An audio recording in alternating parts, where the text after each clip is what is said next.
आज अखबार में एक खबर छपी हुई जिसके लेकर झारखंड में काफी झारखंड का नुकसान होने वाला है। खबर यह है कि झारखंड खनिज पर नहीं ले सकेगा सेस। बिल पास, लोकसभा में एक बिल पास हुआ है जिससे झारखंड जैसे राज्यों का काफी नफा नुकसान होने वाला है। इसलिए कि राज्य सरकार ये कह रही है कि एक तरीके से केंद्र सरकार ये बिल लाकर जो खनिज संपदा पर अतिरिक्त राज्यों ने शुल्क लेकर अपना लोक वेलफेयर स्कीम चलाती थी, अब एक तरीके से केंद्र ने बिल लाकर उनके अधिकारों को खत्म कर दिया है। और इसको लेकर सियासी भूचाल आने वाले समय में मचना तय है। और इसको लेकर जेएमएम से लेकर कांग्रेस तक बीजेपी पर और केंद्र सरकार पर वो निशाने साध रही हैं और वो कह रही हैं कि ये सीधे से ये हमारे राज्यों के अधिकारों में कटौती है। क्या खबर है पहले आपको पूरी विस्तार से बताते हैं और कैसे इससे झारखंड का बड़ा नुकसान होने वाला है। पहले ही आप देखते हैं कि लगातार जब से हेमंत सरकार बनी वो कह रही है कि 1,36,000 करोड़ जो हमारा बकाया है खनिजों का, इन कंपनियों का केंद्र सरकार हमें नहीं दे रही है। वैसे में अब लोकसभा में ये कानून लेकर आना, लोकसभा में जो खनिज विकास विनिमय और संशोधन विधेयक जो पारित हुआ है, इससे राज्यों के अधिकारों को खत्म करता है।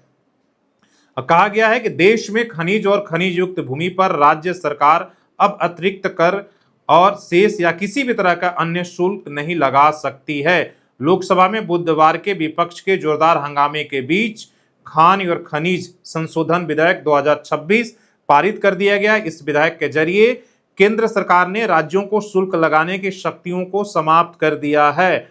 इसका व्यापक असर झारखंड में पड़ेगा। बुधवार को लोकसभा में विपक्षी दलों के हंगामे में जारी रहने के बावजूद भी 2 बजे जो है इस तरीके के विधेयक को पास किया गया। और इससे क्या नुकसान होने वाला है ये झारखंड का, इसका भी आकलन लगाया गया है। कहा कि लोकसभा में खनिज और खनन संशोधन विधेयक पारित होने से राज्यसभा से पारित हो और राष्ट्रपति के अनुमोदन के बाद कानून का स्वरूप लेने के बाद इसका सीधा असर झारखंड में पड़ेगा। इसलिए कि झारखंड में आपको पता है कि ज्यादातर जो है कोयले से लेकर तमाम तरह की खनिजें यहाँ पर चल रही हैं, जिस पर राज्य सरकार सेस लगाकर अपने लोक के कल्याणी योजनाओं को पूरा करती है। खासकर मुख्यमंत्री मैया योजना, सामाजिक सुरक्षा से जुड़ी कई योजनाएं प्रभावित हो सकती हैं। राज्य सरकारों को इन योजनाओं के लिए बड़ी आर्थिक चुनौती का सामना करना पड़ सकता है। बता दें कि झारखंड में mineral bearing land cess act 2024 के माध्यम से खनिजों पर लगे सेस प्राप्त राशि का उपयोग झारखंड सरकार अपने सबसे लोकप्रिय योजना मैया योजना में करती है, इसका चलाती है। और इस योजना के करीब 51 लाख महिलाओं को 2500 रुपया भुगतान करती है और इसी योजना पर सीधा वार किया गया है। और इसको लेकर जेएमएम के प्रवक्ता ने क्या कुछ कहा है और कांग्रेस क्या इस पर कह रही, वो भी हम आपको कुणाल सारंगी ने इस कटिंग को शेयर करते हुए लिखा है कि 9 सांसद हैं भाजपा के और लोकसभा में और 3 राज्यसभा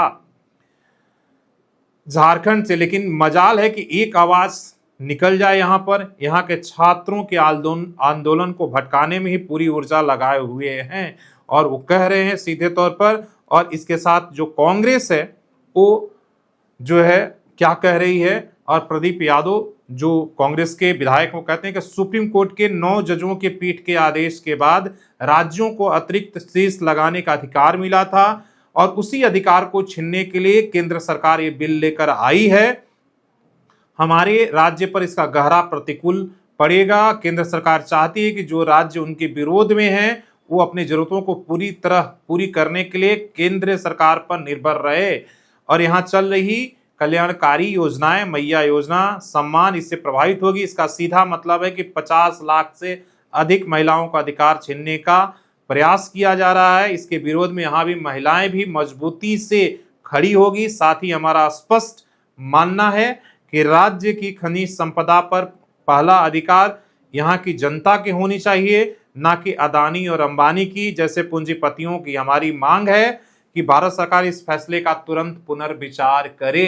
तो सीधे एक तरीके से जो केंद्र ने बिल लेकर आया, राज्य सरकार पर चोट है और इससे बहुत कुछ झारखंड पर फर्क पड़ने वाला है। अगर इसलिए कि ज्यादातर कमाई हमारी अतिरिक्त शेष लगाकर वो कोयला के खदान हो या बाकी जो यहाँ पर माइंस चल रहे हैं वो तमाम जो है उससे आते हैं, एक राजस्व आता है, उसका कटौती हो जाएगा जैसे ये कानून का स्वरूप लेगा।